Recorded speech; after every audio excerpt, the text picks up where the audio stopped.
What it do, homies? It's your boy Dave, and I'm back today. We out here with a loop station reaction. This time we're looking at Thum versus Gene Shinozaki. Now, it's my understanding from the comments that this is a tag team loop station battle. All right. Now, I don't believe I've reacted to this type of format before, so I'm super excited. Let's go ahead and shut up and turn it up. Let's get to the battle. Gene Shinozaki, Thum versus MB14 SARO. Ladies and gentlemen, it is... Oh, where the name at? Oh, shoot. This got MB14 SARO. Gonna be starting off with our good friends Gene Shinozaki and Thum. One more time. Esh! Esh! Esh! I said three. Y'all say the two and the one. And three! Thum yet. Let's hear it.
It's becoming tasteless.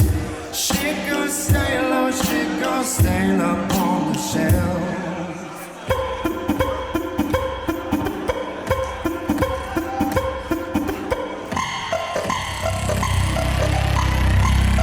Cyber attack.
Okay. There must be. Okay, it must be right here.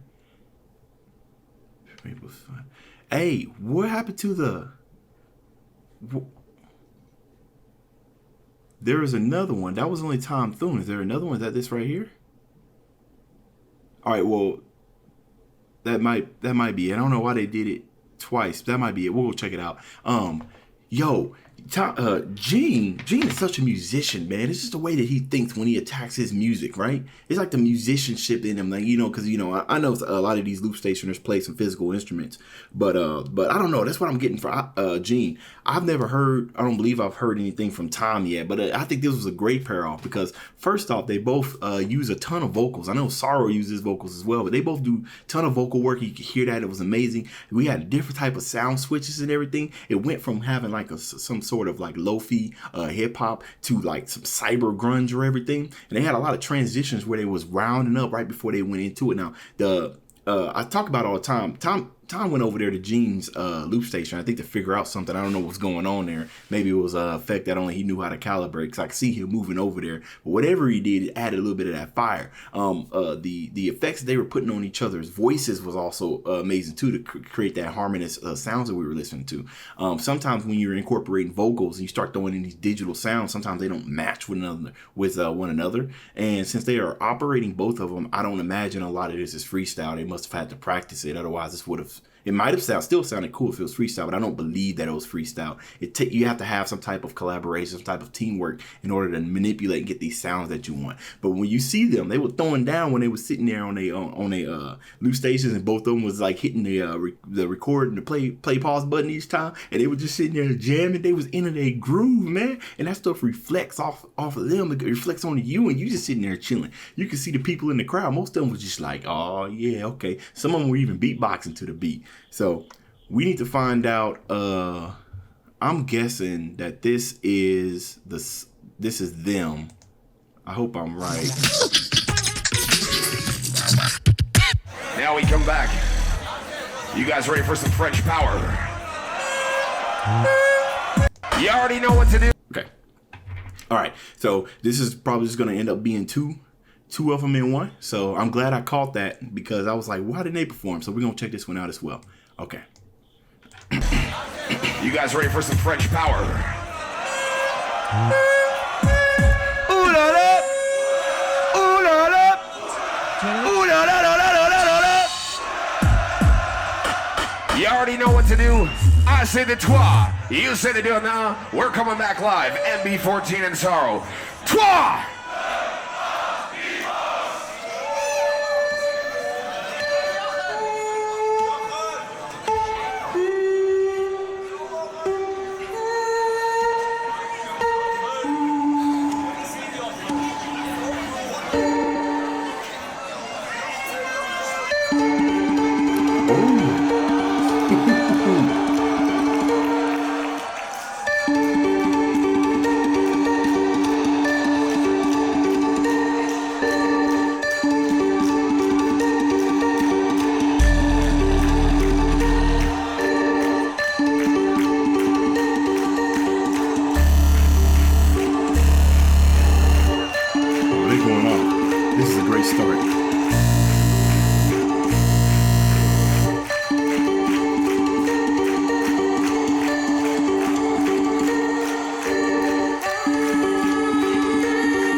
that hole. If I want to bass, I must squeeze that throat. To fill up the gap, I better sing that chord. I didn't even know that I could hear that note. Well, time for eeny, meeny, miny, mo. I don't want to be waiting anymore. I'm gonna release my inner animal. I've been singing a fifth up in a random hole. I've been waiting for a lap dance to smash that. A lap dance doesn't fit into a hashtag. I rap this fast, I flow like a time night. My capacity to focus is awesome, I am. Rap, but I'm still worried about time. Stand me, get beneath my blood type. I got so many sounds in my backpack. I'm ready, yo, what you gonna do about that? What you gonna do about that? What you gonna do about that? What you gonna do about that to me? What you gonna do about that? What you gonna do about that? What you gonna do about that to me? What you gonna do about that to me?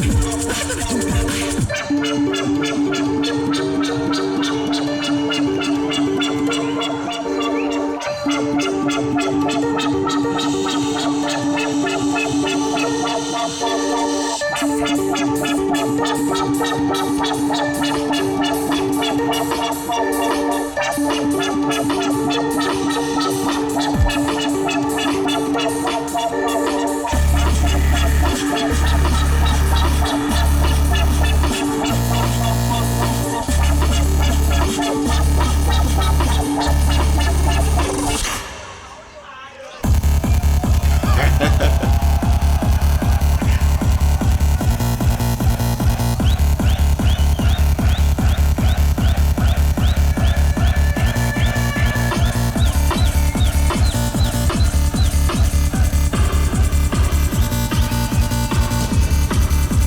snare's a little off beat.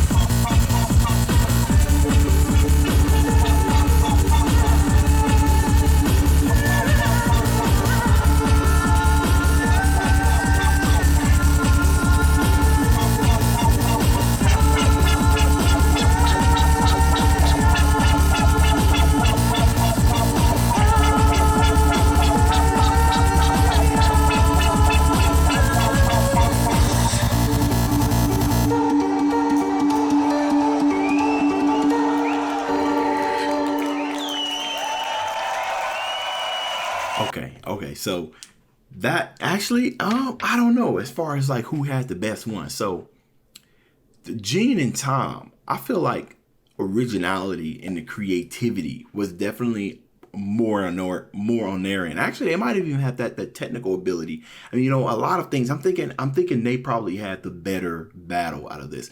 Now with the MB14 SARO, what we got is kind of like what I would say. It's kind of like what we expected. You know what I mean? Like I've heard from both of those. I know what they're fully capable of, but I kind of got what I was expecting. Now that's not to say that I didn't like what they did. I love how they with their chorus, and it was overlapping chorus, how they decided to just kind of sing it out and then kind of give it like that rise at the end to kind of fill out that empty space while the melody was going on. They started with that right after they started building up their beat, and they ended with that, which is great. You always got an intro, you always need an outro.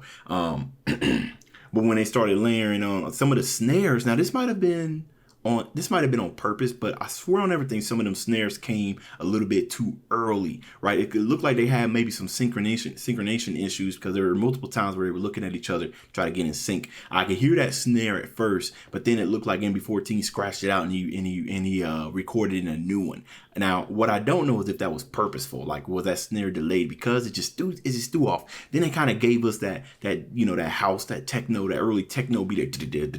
Now that was great for crowd participation and everything, but I was kind of hoping that they would switch it up a little bit more, because they let it ride for at least maybe 32 measures, maybe 64, maybe a little bit longer than that.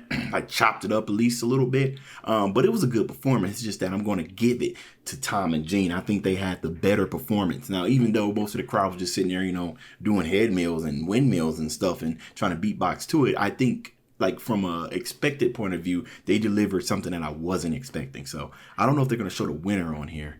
I mean, they already had this in 2 separate videos. I don't think so.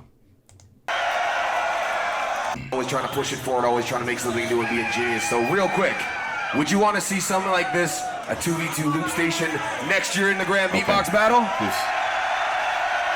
Okay, so it looked like it was a battle, but it wasn't really one that's necessary to be judged. It's more put on some for our entertainment. Well, in that case, I'm going to go ahead and give this to Tom and Gene. I think they're the ones who came for us and gave us something a little bit like what I can remember, you know what I'm saying?